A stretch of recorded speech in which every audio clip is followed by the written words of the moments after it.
नमस्कार। आज हम एक ऐसी चुनौती पर बात कर रहे हैं जो शायद कई लोगों के मन में आती होगी। क्या वाकई एक महीने में 10,000 रुपए बचाना मुमकिन है? ये सवाल जितना आम है उतना ही मुश्किल भी लग सकता है ना? हमारे पास इस पर एक YouTube स्क्रिप्ट से कुछ जानकारी आई है। काफी दिलचस्प है। उसमें कुछ ठोस मतलब कदम दर कदम तरीके बताए गए हैं जिनसे ये लक्ष्य हासिल किया जा सकता है। तो आज हम इसी जानकारी की थोड़ी गहराई में उतरेंगे। देखते हैं कि ये तरीके कितने कारगर हैं, इनके पीछे क्या सोच है और क्या ये सच में काम कर सकते हैं। ठीक है, चलिए इसे समझते हैं जरा। स्क्रिप्ट का जो पहला सुझाव है वो सुनने में तो बहुत सीधा लगता है। अपने हर एक खर्च को लिखो। मतलब पूरे 30 दिन, चाहे एक कप चाय पी हो या ऑटो का किराया दिया हो, हर रुपए का हिसाब। इसके लिए कोई ऐप यूज करें या एक्सेल शीट या फिर एक सिंपल नोटबुक ही सही। और यही तो बात थोड़ी इंटरेस्टिंग हो जाती है। ये सिर्फ हिसाब किताब नहीं है, असल में ये है अपने पैसे के फ्लो के बारे में, मतलब एक तरह की जागरूकता पैदा करने का पहला कदम। सोचिए, जब तक हमें पता ही नहीं कि नल कहाँ से टपक रहा है, हम उसे बंद कैसे करेंगे? हाँ, सही बात है। बिल्कुल। तो जब तक हमें ठीक ठीक पता नहीं कि पैसा जा कहाँ रहा है, किन छोटी छोटी रोजमर्रा की चीजों पर, तब तक उसे कंट्रोल करने की कोशिश वो थोड़ी हवा में तीर चलाने जैसी है। ये पैसे की उस लीकेज को पहचानने का सबसे बेसिक और जरूरी तरीका है। लेकिन क्या ये सुनने में थोड़ा थकाऊ या मुश्किल नहीं लगता? मतलब हर छोटी चीज लिखना। क्या स्क्रिप्ट इसे आसान बनाने का कोई तरीका भी बताती है? रोज की भागदौड़ में ये कैसे होगा? हाँ, ये सवाल बहुत वाजिब है। देखिए, रोज हर खर्च लिखना यकीनन थोड़ा अनुशासन तो मांगता है। स्क्रिप्ट में जो तरीके हैं, जैसे एप्स या एक्सेल शीट, वो इसे आसान बना सकते हैं, क्योंकि वो खुद ही कैलकुलेशन कर लेते हैं। अच्छा। लेकिन अगर वो भी मुश्किल लगे, तो शुरुआत एक सिंपल नोटबुक से भी हो सकती है। महत्वपूर्ण ये नहीं कि तरीका कितना हाई टेक हो, बल्कि ये है कि शुरुआत की जाए। शायद पहले हफ्ते सिर्फ बड़े खर्च लिख लिए, फिर धीरे धीरे छोटे खर्चों को भी शामिल कर लिया। कुंजी है कंसिस्टेंसी, मतलब लगातार करना, चाहे शुरुआत कितनी भी सिंपल क्यों ना हो। यही जागरूकता बचत की नींव रखेगी। अच्छा, तो मान लीजिए हमने हिसाब रखना शुरू कर दिया। हमें पता चल गया है कि हाँ, पैसा यहाँ यहाँ जा रहा है। इसके बाद स्क्रिप्ट क्या करने को कहती है? यहीं पर दूसरा कदम आता है फालतू खर्चों में कटौती। स्क्रिप्ट कहती है कि जब आपके सामने खर्चों की लिस्ट हो, तो उसमें से उन चीजों को पहचानिए जो जरूरी नहीं है, यानी फिजूल खर्ची। उदाहरण भी दिए हैं, जैसे अगर रोज बाहर महंगी कॉफी पीते हैं, तो घर पर बनाकर पीजिए, या अगर हफ्ते में कई बार बाहर से खाना ऑर्डर होता है, तो उसे कम करें, शायद आधा कर दें। स्क्रिप्ट का दावा है कि सिर्फ खाने पीने की इन आदतों को बदलकर महीने में 2,000 से 3,000 रुपए बचाए जा सकते हैं। हाँ, करीब 2-3 हज़ार। और इसी में एक और बहुत ज़रूरी बात पर जोर है, इम्पल्स शॉपिंग से बचना। यानी वो खरीदारी जो हम बिना सोचे समझे अचानक किसी चीज़ को देखकर कर लेते हैं। सुझाव है कि कुछ भी खरीदने से पहले, खासकर ऑनलाइन, बस 10 सेकंड रुककर खुद से पूछें, क्या मुझे वाकई अभी इसकी ज़रूरत है? स्क्रिप्ट का मानना है कि ज़्यादातर बार अगर ईमानदारी से पूछा जाए तो जवाब नहीं होगा। बिल्कुल। ये कदम सीधे हमारी आदतों और व्यवहार की जड़ पर चोट करता है। अक्सर हम इन छोटे छोटे रोजमर्रा के खर्चों को नजरअंदाज कर देते हैं। वो कॉफी, वो स्नैक्स, वो छोटी मोटी ऑनलाइन शॉपिंग। लेकिन जैसा स्क्रिप्ट इशारा कर रही है, ये बूंद बूंद मिलकर महीने के अंत में एक बड़ी रकम बन जाती है। 2,000-3,000 रुपए शायद सुनने में बहुत ज्यादा ना लगे अकेले, लेकिन ये दिखाता है कि रोज की आदतों में जरा सा बदलाव भी कितना मायने रखता है। हम्म। और वो सवाल, क्या मुझे इसकी अभी ज़रूरत है, ये बहुत पावरफुल है। ये हमें हमारी उस वक्त की इच्छा, मतलब वांट, और असल ज़रूरत, नीड, के बीच फ़र्क करने पर मजबूर करता है। अगर हम इसे बड़ी पिक्चर से जोड़ें, तो ये सिर्फ पैसे बचाने की एक ट्रिक नहीं है। ये फाइनेंशियल डिसिप्लिन सीखने का एक प्रोसेस है। ये हमें सिखाता है कि हम अपनी इच्छाओं पर कैसे थोड़ा कंट्रोल पा सकते हैं, जो कि लंबे समय में बहुत काम आता है। हाँ, ये इच्छा और ज़रूरत का फ़र्क समझना तो ज़रूरी है, पर क्या ये वाकई इतना आसान है? मतलब आज के टाइम में जब हर तरफ से, चाहे वो एड्स हों या सोशल मीडिया, हमें कुछ ना कुछ खरीदने के लिए लुभाया जा रहा है। स्क्रिप्ट इस चुनौती से निपटने के लिए क्या कहती है? देखिए, स्क्रिप्ट सीधे तौर पर इस बाहरी दबाव का जिक्र शायद न करती हो, लेकिन जो तरीका वो सुझा रही है, यानी खुद से सवाल पूछने की प्रैक्टिस, वही इसका जवाब है। और हाँ, ये आसान नहीं है, बिल्कुल नहीं। ये एक तरह की मेंटल मसल है, जिसे लगातार इस्तेमाल करके ही मजबूत बनाया जा सकता है। पहली बार शायद हम फिर भी खरीद लें, दूसरी बार शायद हिचकिचाएं, लेकिन धीरे धीरे ये सवाल पूछने की आदत हमें ज्यादा सचेत मतलब कॉन्शियस कंज्यूमर बना सकती है। स्क्रिप्ट का फोकस उस अंदरूनी अनुशासन को जगाने पर है जो बाहरी प्रलोभनों का सामना कर सके। दिलचस्प है। तो हमने खर्चों पर नजर रखी, गैर जरूरी आदतों को कम किया। इसके बाद स्क्रिप्ट एक और प्रैक्टिकल चीज पर ध्यान दिलाती है, वो खर्चे जो अक्सर हमारी नजर से बच जाते हैं या जिन पर हमारा ध्यान कम जाता है। ये तीसरा कदम है, सब्सक्रिप्शन और बिल सीमित करना। स्क्रिप्ट का सुझाव है कि हम अपनी सभी मंथली सब्सक्रिप्शंस की एक लिस्ट बनाएं। कितने OTT प्लेटफॉर्म है, नेटफ्लिक्स, प्राइम, हॉटस्टार वगैरह वगैरह। क्या कोई जिम मेंबरशिप है जिसे महीनों से इस्तेमाल नहीं किया, कोई मोबाइल ऐप जिसका सब्सक्रिप्शन बेकार जा रहा है। सलाह है कि जो सेवाएं वाकई इस्तेमाल नहीं हो रही उन्हें तुरंत कैंसिल कर दें। हाँ, ये बहुत जरूरी पॉइंट है। साथ ही घर के यूटिलिटी बिल्स, खासकर बिजली के बिल पर ध्यान देने को कहा गया है। छोटी छोटी आदतें, जरूरत न होने पर लाइट, पंखे, AC बंद करना, उपकरणों का सही इस्तेमाल। स्क्रिप्ट का अनुमान है कि इन छोटे कदमों से भी महीने के बिजली बिल में 500 से 1000 रुपए तक की बचत हो सकती है। हाँ, ये बहुत महत्वपूर्ण है क्योंकि ये उन पैसिव खर्चों पर रोशनी डालता है जहां पैसा लगभग अपने आप कटता रहता है बिना हमारे एक्टिव डिसीजन के। सब्सक्रिप्शंस इसका सबसे बड़ा उदाहरण है।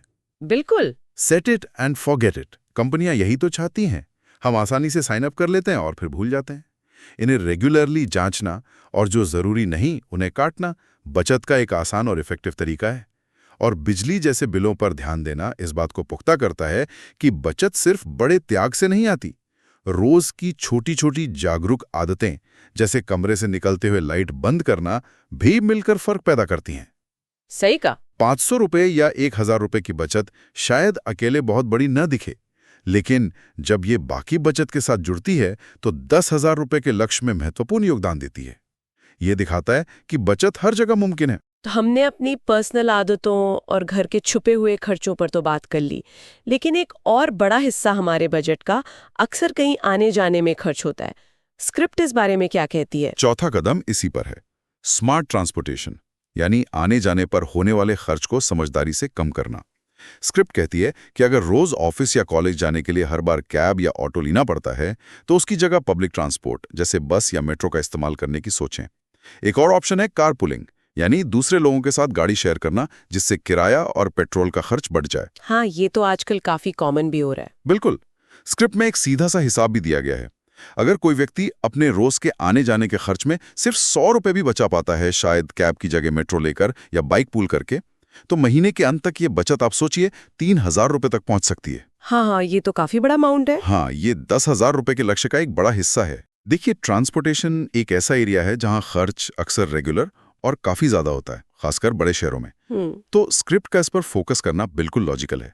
और प्रतिदिन 100 रुपये बचाने का लक्ष्य देना इसे साइकोलॉजिकली ज्यादा अचीवेबल बनाता है, बजाय सीधे 3000 रुपये महीने बचाने का सोचने के। ये छोटे मैनेजेबल कदमों वाले सिद्धांत को फिर से दिखाता है। ये फिर से वही बात साबित करता है कि लगातार किए गए छोटे प्रयास कैसे एक बड़ा असर डाल सकते हैं। ये सिर्फ पैसे बचाने के बारे में नहीं है, ये अपनी रोज की यात्रा के लिए अधिक एफिशिएंट और शायद एनवायरनमेंट के लिए भी बेहतर ऑप्शन तलाशने के बारे में हो सकता है। लेकिन क्या ये हर किसी के लिए प्रैक्टिकल है?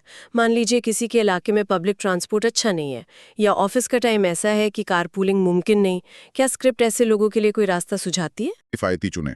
हो सकता है किसी के लिए पब्लिक ट्रांसपोर्ट हो, किसी के लिए कारपूलिंग, किसी के लिए साइकिल चलाना, या शायद अपनी ट्रिप्स को बेहतर ढंग से प्लान करना ताकि कम चक्कर लगें। मुद्दा यह है कि ट्रांसपोर्ट खर्च को हल्के में ना लें, उसे एक्टिवली मैनेज करने की कोशिश करें। स्क्रिप्ट हमें उस डायरेक्शन में सोचने के लिए प्रेरित करती है। समझ गए। मतलब अपने हालात के हिसाब से सबसे बेहतर तरीका ढूंढना। अच्छा, ये सब तो हुए रोजमर्रा के छोटे छोटे या मीडियम लेवल के बदलाव, लेकिन स्क्रिप्ट एक ज्यादा बड़ा, शायद थोड़ा चैलेंजिंग कदम भी सुझाती है। यहाँ बात वाकई दिलचस्प हो जाती है।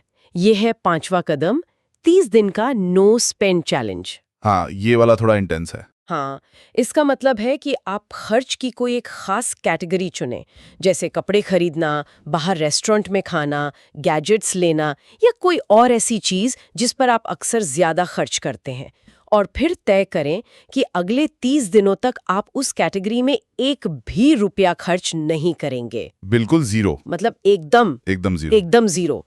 स्क्रिप्ट का दावा काफी बड़ा है।